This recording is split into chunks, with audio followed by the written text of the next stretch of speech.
Good evening, Madelon family. It's Mrs. Marcinek and Officer Jacob. Tonight we're going to be reading chapters 44 through 48 of Mr. Lemoncello's library. Hope you enjoy. Zipping across the slick marble floor, Kyle and his team, trailed by Haley, practically slid into community meeting room B, where Andrew Pickleman stood with a notepad jotting down everything that was written on the whiteboard walls. "Hey," shouted Akimi. "That's cheating." Andrew spun around. His eyes were the size of tennis balls behind his goggled glasses. He sputtered. "You guys left the door open." "No, we didn't," said Kyle extremely calmly, especially considering how much he wanted to throttle Peckelman. "It locks automatically. I checked. And I double checked the door before we went to bed," said Miguel. Kyle was surprised to hear it. "You did?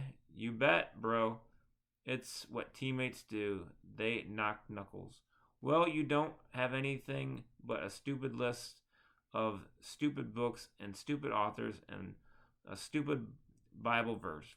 "A verse which," boomed Mr. Lemoncello, whose face had just appeared on the video screen wall. "You would do well to memorize, Mr. Peckelman. Thou shalt not steal." Mr. Lemoncello was dressed in a curl white wig and a long black robe. He looked like a judge in England. He slammed down a rubber gavel on his desk. It made a noise like a whoopee cushion. "Will everyone kindly join me in the rotunda reading room at once?" Everybody shuffled out of the meeting room and into the rotunda. They were shocked to see that Mr. Lemoncello himself was seated behind the librarian's desk at the center of the circular room. This was no hologram. This was the real deal. Charles, all smiles, made a grand entrance, slowly descending one of the spiral staircase. "Good morning, everybody," he called out cheerfully. "What's all the excitement? Did I miss something?" "Just your man Andrew trying to cheat," said Miguel. "What? Oh, good morning, Mr. Lemoncello. I didn't expect to find you here inside the library. Isn't today your birthday, sir?" "Yes, Charles, and there's no place I'd rather be on my big day than inside a library surrounded by books, unless, of course, I could be on a bridge to Terabithia."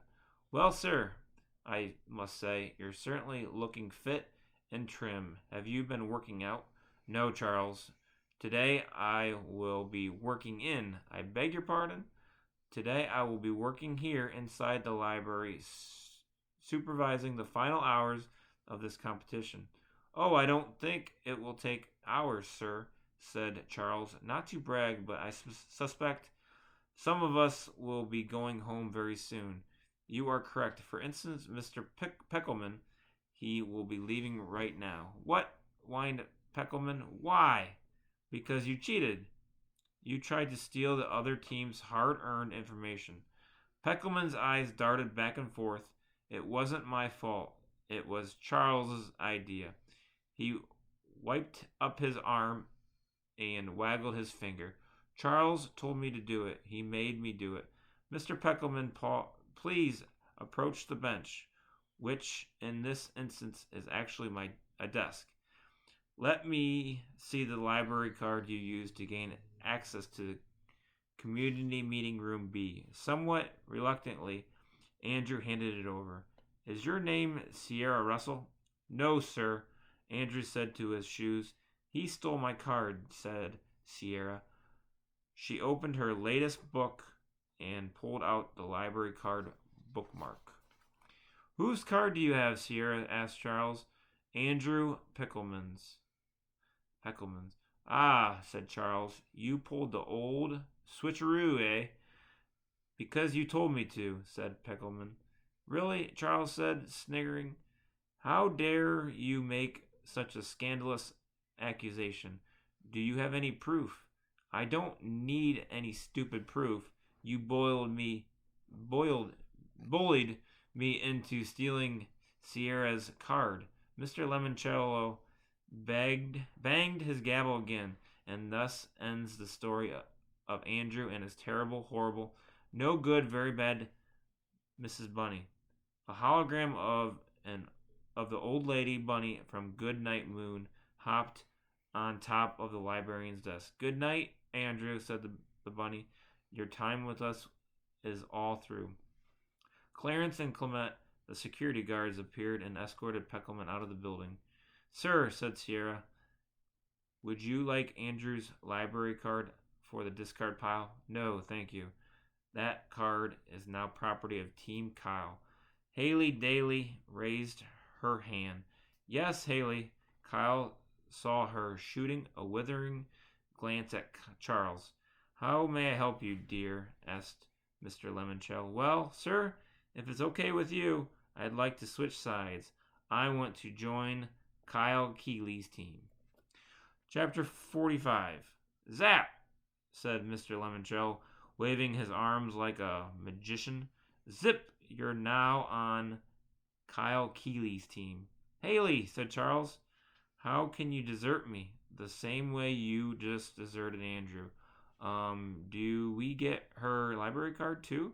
Asked Kyle. Indeed you do. Plus any and all information she chooses to share with you.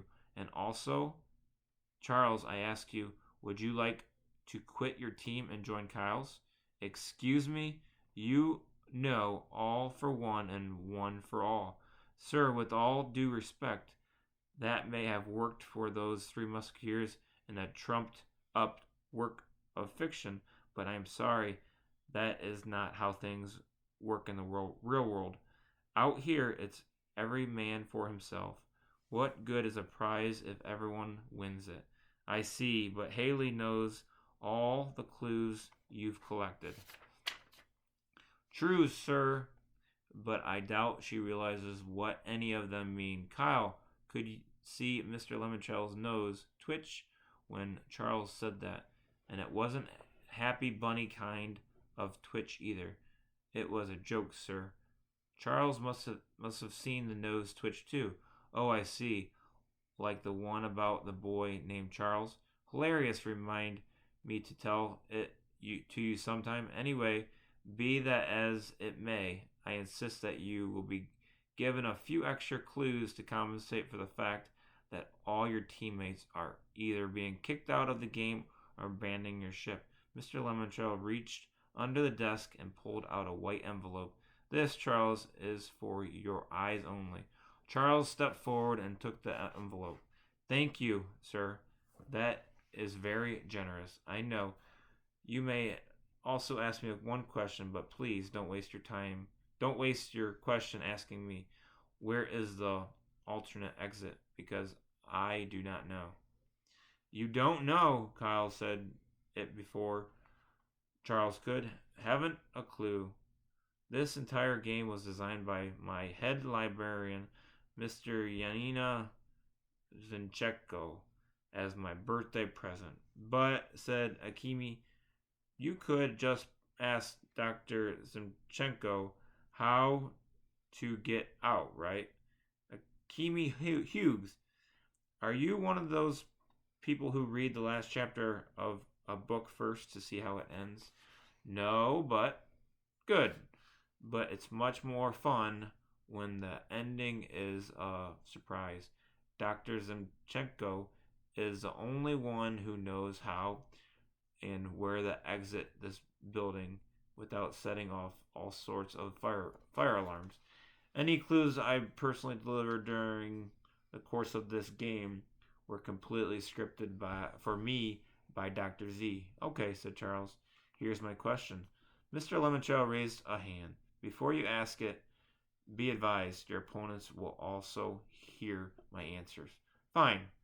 Why is the book on the bedside table in your private suite from the mixed up files of Mr. Basil E.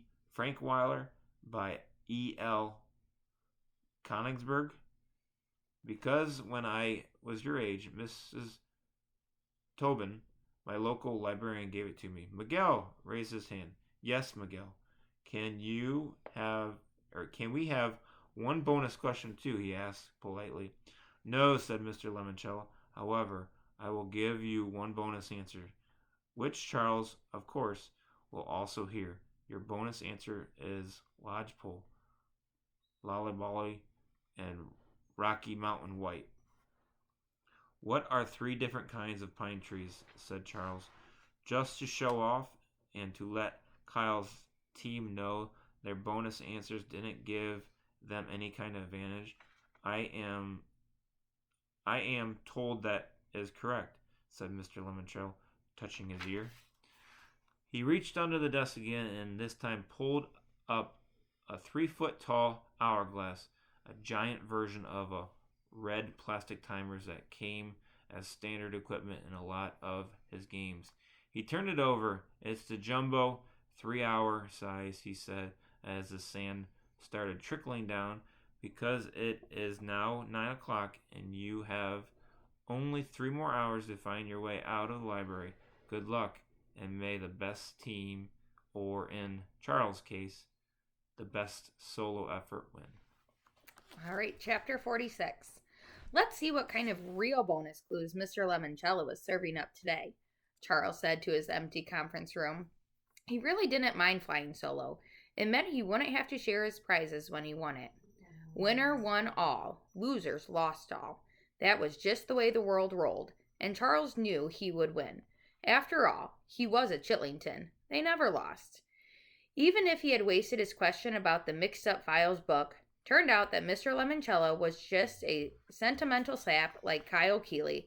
The book was there because his beloved librarian gave it to the old fool when he was the same age as all the library lock-in contestants. Boo-hoo, big whoops. And what was all that nonsense about pine trees? Preposterous. Unclasping the sealed envelope, Charles found 2 silhouette cards. Each of them was numbered in case Charles couldn't figure out which books they would have been hidden in. Book number 8 showed a silhouette of a baby plus ED. Babied? Charles wondered. No, crawled. He examined the second free card, number 12. 3 dinners, 3 couples, a restaurant? This one was difficult. Charles decided to put the 2 new pieces into the puzzle to see if their meanings would become clearer. Then, when you go over to the next page, it gets very complicated. Charles was missing only one clue, but he had everything else. You can walk out the way blank crawled in past restaurant. No, that didn't make sense. In fact, all he was really certain about were the first 2 lines. You can walk out the way. The way what? Past the restaurant? The Book Nook Cafe? And what about the image of the football player? It came from the Johnny Unitas book. Yes. Maybe Johnny Unitas, who had played football back when Mr. Lemoncello was Charles's age, had owned a restaurant? Perhaps a popular national chain? If so, there might have been one in Alexandriaville. Maybe right here in the Old Leaf Bank building. Could the last bit be in Johnny Unitas' restaurant? Or what if Andrew Peckelman had been right all along and it was the 19 that was the clue from the football player card that would make the final line in 19? What? Dinners? Couples? No, anniversaries. The 3 couples in the bonus clue were obviously celebrating their anniversaries. 19 anniversaries? Was today the 19th anniversary of some major event in Alexandriaville? Charles shook his head. He knew the phrase would make sense only after he had completed the 3rd line. The one that still had a blank in it. Blank crawled in. What if the missing image is an eyeball? Then the 3rd line could be, I crawled in. Hang on, Charles thought. The book in the staff picks display case nobody had found yet was True Crimes Ohio, the Buckeye State most notorious big bands, burglars, and bandits, by Claire Taylor Winters. The last image was going to be a criminal of some sort. That one single missing book might tell Charles who had crawled into the bank, and more importantly, where they had crawled in. Was this the 19th anniversary of a famous bank robbery? Charles realized he needed help. It was time to use his Ask an Expert. That made him laugh. Because Charles knew the top library expert in all of America, maybe the world, someone much more important than Dr. Zinchenko. Kyle Keeley and the rest of that bunch didn't stand a chance. Chapter 47. Eager to find out all that he could in the final minutes before the Dewey Decimal doors reopened on the final floor, Kyle listened as Haley Daly detailed everything she had learned on Team Charles. Meanwhile, Akimi added Andrew and Haley's library cards to the list on the whiteboards in the community meeting room B. We were piecing together another picture puzzle, said Haley. It was like a memory match game or that old TV show Concentration. We played one of those too, said Miguel. A rebus. Right. So far, I'm pretty sure it says something like, you walk out the way the bandits crawled in. Thou shalt not steal, said Kyle, tapping on the Bible verse they had found in the 200s room. That points to bandits, too. And the blackbird, said Sierra. It wailed like a police siren. Chasing bandits. Hang on, said Miguel. What about Willy Wonka? Were there criminals in the chocolate factory? No, said Sierra. And what about all this? Said Akimi, pointing at the list of library cards. I added the new cards, but it still doesn't make much sense. Books and authors on the back of the library cards. Number 1, Miguel Fernandez. Incident at Hawks Hills by Alan W. Eckert. No David by David Shannon. Number 2, Akimi Hughes. One Fish, Two Fish, Red Fish, Blue Fish by Dr. Seuss, and 9 Stories by J.D. Salinger. Number 3 was Andrew Peckelman, 6 Days of the Condor by James Grady, and 8 Cousins by Louisa May Alcott. Card number 4, Bridget Wage, Tale of a Fourth Grade Nothing by Judy Blume, and Harry Potter and the Sorcerer's Stone by J.K. Rowling. Card number 5, Sierra Russell, The Egypt Game by Zilpha Keatley Snyder, and The Wrestling Game by Ellen Raskin. Card number 6, Yasmin Smith Snyder, Around the World in 80 Days by Julie Verne, and The Yak Who Yelled Yuck by Carol Pugliano Martin. Card number 7, Sean Keegan, Olivia by Ian Faulkner, and Unreal by Paul Jennings.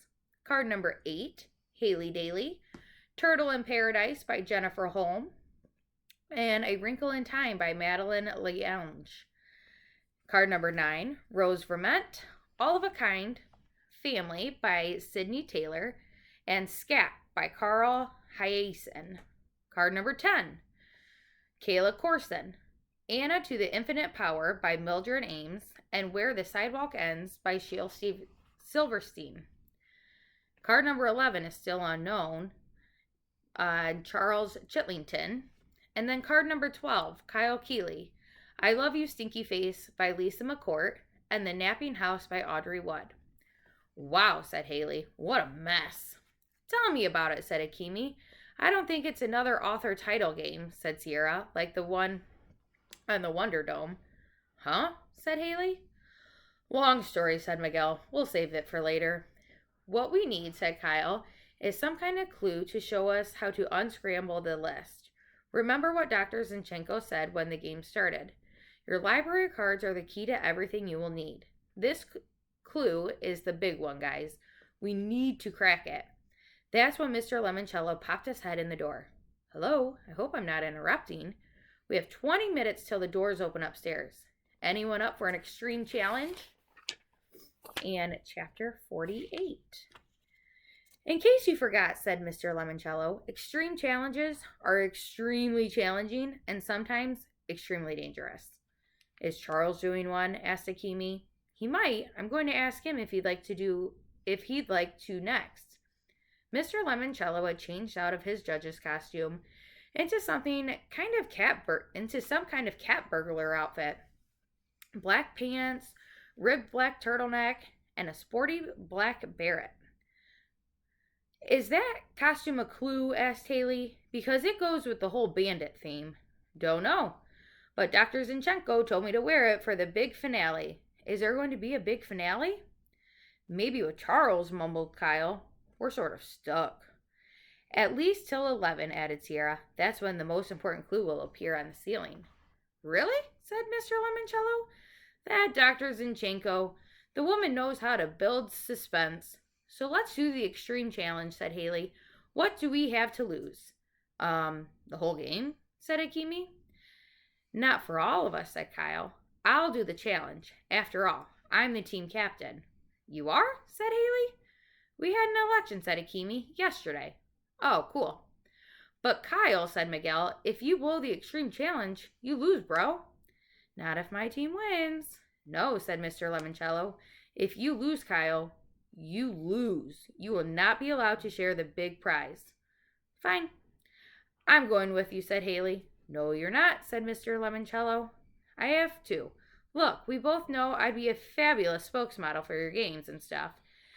But I can't just glom onto everything Kyle and his team have already dug up. I have to earn my place on this team. Sorry, Haley. Extreme challenges are and always will be solo efforts. But Mr. Lemoncello held up his hand. No buts. Kyle must face this challenge alone. However, yes, the rest of you can watch his progress on the video screen and cheer him on over the intercom system. You are a cheerleader, aren't you, Haley? Yep, said Kyle, but she never cheered for me. Well, I will this time, I promise. Excellent, said Mr. Lemoncello. By the way, Kyle, there is no backing out once you commit to the challenge. Fine, said Kyle. Let's do it. Go, Kyle, go, shouted Haley. Akimi flinched. A warning next time, please? Sorry. Mr. Lemoncello touched his ear again. Here is your extreme challenge, Dr. Zinchenko tells me. The answer you seek, he paused to listen. The key to this code is a memory box that holds the mother lode. What? Mr. Lemoncello shrugged. Sorry, I don't write 'em. I only recite 'em. Wait, there's more. Forget the Industrial Revolution. My first idea is your certain solution. The room was silent. Mr. Lemoncello touched his ear once more and continued. And now it's time for the addendum. Huh? A last minute addition. The box had been here, but now it is there. Poor Kyle, your fate is up in the air. Mr. Lemoncello stood there grinning for several seconds. Is that it? Said Kyle. Yes. Find what you're looking for before the second floor door opens, and it's yours. Fail, and you, Kyle, will be eliminated from the game, and your team, due to the series of unfortunate events, will be forced to struggle on without you. Good luck. You have 15 minutes. And Mr. Lemoncello left the room. Dude, said Miguel, shaking his head, you are so dead. Wait a second, said Haley. I think I know how to find what Mr. Lemoncello was talking about. You do? Said Kyle. I better. I'm the one who moved it from here to there. And that's the end of chapter 48. I hope you guys enjoyed reading with us tonight. And make sure to tune in tomorrow with Mr. Boggs on chapter 49. Have a good night. Bye.